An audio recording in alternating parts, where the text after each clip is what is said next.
చేస్తుండు. నాలుగోది అధ్యక్ష, కడపలో రాయలసీమ థర్మల్ పవర్ ప్రాజెక్ట్, విజయవాడలో థర్మల్ పవర్ ప్రాజెక్ట్, ఇట్లాంటి ఉమ్మడి రాష్ట్రంలో సమైక్య పాలనలో సీమాంధ్ర ముఖ్యమంత్రులు చేసిండ్రు కాబట్టే తెలంగాణ రాష్ట్రం తెచ్చుకున్నాం అధ్యక్ష. ఆనాడు రాజశేఖర రెడ్డి గారు, చంద్రబాబు నాయుడు గారు ఇట్లాంటి నిర్ణయాలు చేసిండ్రు కాబట్టే తెలంగాణ వచ్చింది. ఆనాడు ఆ చంద్రబాబు నాయుడు గారితో మంత్రిగా అంటగాగి 16 జీవోనే వద్దు, అసలు మేధా సంపత్తి ఎక్కడున్నా వాడుకోవాలి అని చెప్పి మాట్లాడింది వాళ్ళ నాయకుడు కాదా? చంద్రబాబు నాయుడు పక్కలో చేరి చంద్రబాబు నాయుడుతో ఇవన్నీ చేయించింది వాళ్ళు కాదా?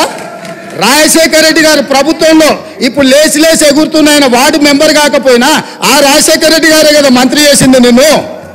పోతిరెడ్డిపాడు పొక్క పెద్దగా చేసినప్పుడు కడప జిల్లా ఇన్ఛార్జ్ మంత్రి ఎవరు అధ్యక్ష? కీర్తిశేషులు నాయన నరసింహారెడ్డి టీఆర్ఎస్ మంత్రి కాదా? రాజశేఖర రెడ్డి గారు పంచనే చేరింది మీరు, చంద్రబాబు నాయుడు గారు పంచనే చేరింది మీరు. ఈ తప్పిదాలకు మమ్మల్ని కాదు మీరు బాధ్యులు. మేము ఆ ప్రభుత్వంలో ఉన్న మా నాయకులు కాంగ్రెస్ యూపీఏ కేంద్రంలో అధికారంలో ఉన్న, రాష్ట్రంలో అధికారంలో ఉన్న శాసనసభను పార్లమెంటును స్తంభింపజేసి తెలంగాణ రాష్ట్రాన్ని సాధించిన పార్లమెంట్ సభ్యులు ఇక్కడ ఉన్నారు. ఇది మా నిబద్ధత. మీరు పదవుల కోసము పెదవులు మూసుకొని రాజశేఖర రెడ్డి మంత్రి పదవి ఇస్తే రాజశేఖర రెడ్డి దగ్గర ఊడిగం చేసింది మీరు. చంద్రబాబు నాయుడు గారు మంత్రి పదవులు ఇస్తే చంద్రబాబు నాయుడు గారి దగ్గర ఊడిగం చేసింది మీరు. మీరా మాకొచ్చి మా చిత్తశుద్ధిని ప్రశ్నించేది?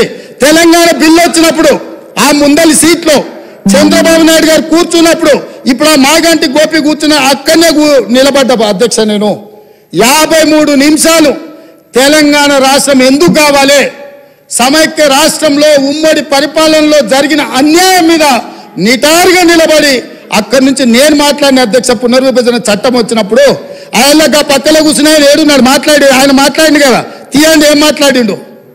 నేను మాట్లాడింది తీయండి అధ్యక్ష.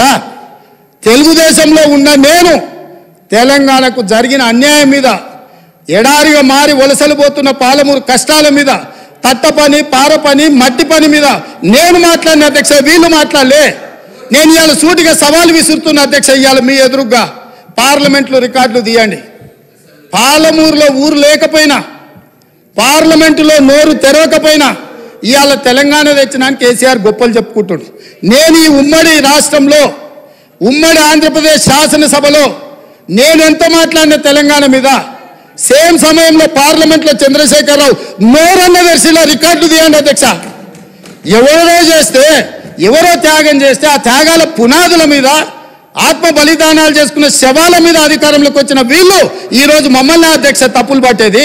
చివరిగా ఇంకొక